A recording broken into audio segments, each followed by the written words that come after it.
টানা করানোর একটাই কারণ হচ্ছে যে মানে ওদের রাইটি ব্যাটসম্যান বেশি ছিল, আর ওইখানে আমার বলটা এফেক্টিভ ছিল, এই জন্য মিরাজ টানা করে দিছে। আর আগের ম্যাচগুলোতে ও চেঞ্জিং করছে, মানে ওইটা মানে প্ল্যানিংই ছিল, কারণ ওদের লেফটি রাইটি এইরকম একটা কম্বিনেশন ছিল, এই জন্য হয়তো বা ও করাইতে পারেনি।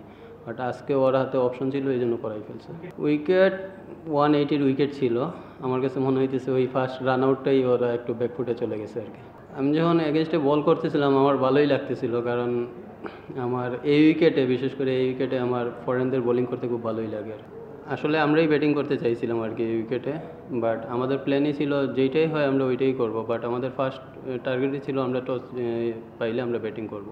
না আসলে ওদের যে তিনজন বিদেশি মানে খেলতেছে ওইটা তো আমরা আগে জানতাম না, বাট আসতেছে এটা শুনছিলাম, বাট ওইরকমভাবে প্ল্যানও করতে পারি নাই। বাট একটু আগে বললামই তো এই উইকেটে মানে বিদেশি এগেনস্টে বল করতে খুব ভালোই লাগে। টিম কম্বিনেশনের জন্য যখন যাকে প্রয়োজন হবে তাকেই নিয়ে আসবে। এখন টুর্নামেন্টের জন্য আইডিয়াল বা কি এটা তো আমি বলতে পারবো না। চ্যাম্পিয়ন্স ট্রফি তো ভাই চ্যাম্পিয়ন্স ট্রফি, ওইটা নিয়ে আলাদাভাবে প্ল্যান করব। বর্তমানে বিপিএলটা নিয়েই আছি, ওইটা ভালোভাবে শেষ করি ইনশাল্লাহ। দেখেন আমরা তো একসাথে বোলিং করি নাই, বোলিং পার্টনারশিপের জন্য ও পরে আসছে, বাট সমান সমান উইকেট হয়ে গেছে। বাট ও এফেক্টিভ একটু বোলিং করছে পাওয়ার প্লেতে, ওই সাইফের উইকেটটা নিয়ে নিছে আর কি। পরে আবার ওই যে সাইফুদ্দিনের ইয়াটা হাসান নিয়ে নিল, এই জায়গায় মানে আমরা একটু আগে গেছি আর কি। বাট যখন লাস্টে সাইফুদ্দিন আসছিল তখন মানে কথা বলতেছিলাম তুমি এখন 2টা ওভার করে নাও, আমরা আরেকটু আগে যাবো আর কি।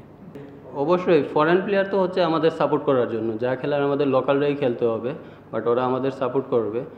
বাট ওর আজকে ব্যাটিংয়ে নামা লাগে নাই, ইনশাল্লাহ পরের ম্যাচে দিন নামা লাগে।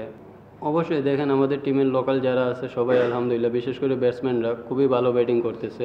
এমনকি বাইরে যারা ব্রেঞ্চে বসে আছে ওরাও ক্যাপেবল যে 11-এ খেলার জন্য, বাট আমাদের কম্বিনেশনের জন্য আমরা খেলাইতে পারতেছি না আর কি।